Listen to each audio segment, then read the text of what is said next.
నమస్తే అందరికీ. ఐఎమ్ చంద్రశేఖర్, మహాజన రాష్ట్ర సమితి, ఆంధ్రప్రదేశ్.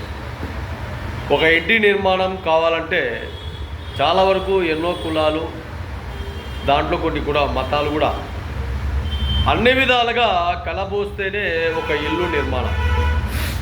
అలాగే ఒక దేవాలయం కట్టాలన్నా రకరకాల వ్యక్తులు కావాల్సిందే, ఒక చర్చి కట్టాలన్నా రకరకాల వ్యక్తులు కావాల్సిందే, ఒక మసీదు కట్టాలన్నా రకరకాల వ్యక్తులు కావాల్సిందే.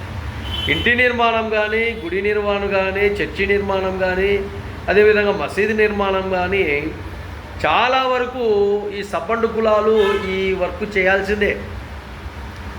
ఈ లేదా ముస్లిం అనేవాడే ఒక మసీదును కట్టుకోలేడు, బాగా గుర్తుపెట్టుకోండి.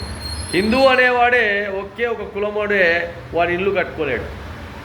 క్రిస్టియన్ మతస్థుడు ఒకే ఒక వ్యక్తి అతని చర్చిని కట్టలేడు, బాగా గుర్తుపెట్టుకోవాలి. ఒకే హిందూ దేవాలయాన్ని ఒక హిందువు మాత్రమే ఆ గుడిని నిర్మించలేడు. ఒకడే, ఇంకా ఎవరు రాకూడదు.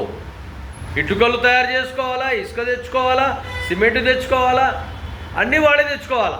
అలాంటప్పుడు ఎవరు ఈ నిర్మాణాలు చేసేది?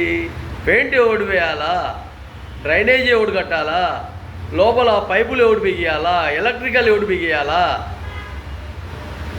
గ్రనైటు మీకు పరుపు అంటే ప్లాస్టింగ్ ఎవరు చేయాలా, మరి దాని మీద సపట ఎవరు వేయాలా, మీకు కిటికీలు, డోర్లు, అద్దాలు, వాకిళ్ళు, తలుపులు ఇవన్నీ ఎవడు బిగించాలా?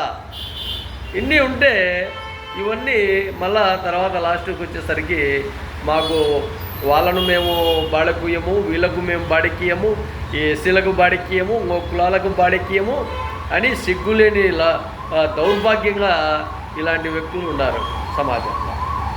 ఎంత నీచం ఇది! సమాజము తలదించుకునేదిగా బతకకండి, సమాజాన్ని తల ఎత్తుకునే విధంగా బతకండి. రోజు ఇవే మేము వాళ్ళకి ఇవ్వము, వీళ్ళకేమో. సిగ్గుమాలిన బతుకులు కదా ఇవన్నీ. ఇలా మాట్లాడచ్చా?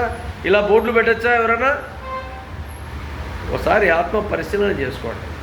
చివరికి చనిపోతే కాల్చేవాడు, చనిపోతే పూడ్చేవాడు కూడా పేద సామాజిక వర్గాలే. మరి నువ్వే ఒక్కడివి తీసుకుంటావా? నువ్వు ఒక్కడివి పూడ్చుకుంటావా? 4-5 మంది నేను పట్టాలి కదా. ఎంత తెలివి తక్కువగా ఉంటే ఎట్లా సమాజం? బాగా గుర్తుపెట్టుకోండి, జాగ్రత్తగా ఉండండి, ఇబ్బందులు లేకుండా మనస్ఫూర్తిగా మనసాక్షిగా బతకండి.